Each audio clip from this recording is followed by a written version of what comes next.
2022 में मैं तो लग रहा था ना, आपको सबको याद होगा ना, मैं सबके पास जाके मिलकर लड़ो। हाँ। तो उन्होंने क्या कहा मुझसे, नहीं तुम्हारी जरूरत नहीं है। तो क्या हुआ उनका, हुआ कुछ बना क्या, भाजपा आ गई। और फिर जब उसके बाद उन्होंने मुझसे कहा, मैंने अपनी ताकत दिखाई, खतौली उपचुनाव हुआ। अगर आप राजनीतिक जानकार हो, मेरी बात को याद कर को सुनना समझना। खतौली उपचुनाव हुआ, हाँ, घूम कर लड़ा। तो वो मुझसे कहने लगे हमारी मदद कर दो। हमने कहा जाओ, कर दी मदद, ठीक है, मदद कर दी। और 2 दिन में घूमा। और पिछला चुनाव 2014 में वो सीट हारे, जब लोकसभा चुनाव विधानसभा हारे वो सीट 30,000 से। 2017 में हारे, 2019 में हारे, अजीत सिंह जी लड़े 30,500 से हारे, और 2022 में हारे।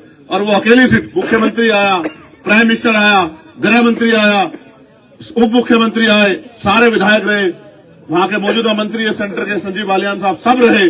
उन्होंने सारे पैसे सारे साधन लगाए और मैंने वो सीट 22,500 से जिता के दी। उनको मैंने बताया कि मेरे लोग मेरी बात का कितने मजबूती से खड़े, ठीक है।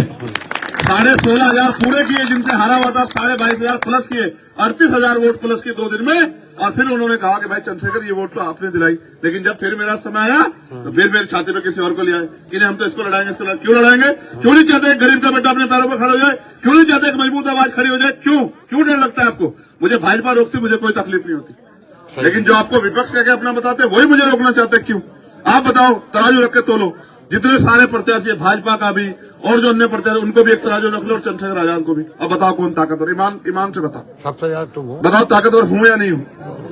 तो फिर मेरे साथ क्यों खेल हो रहा, क्योंकि अगर एक बार चंद्रशेखर आजाद खड़ा हो गया, उसके लोग उसके साथ खड़े हो गए, फिर आपको किसी नेता की जरूरत नहीं पड़ेगी। असल बात ये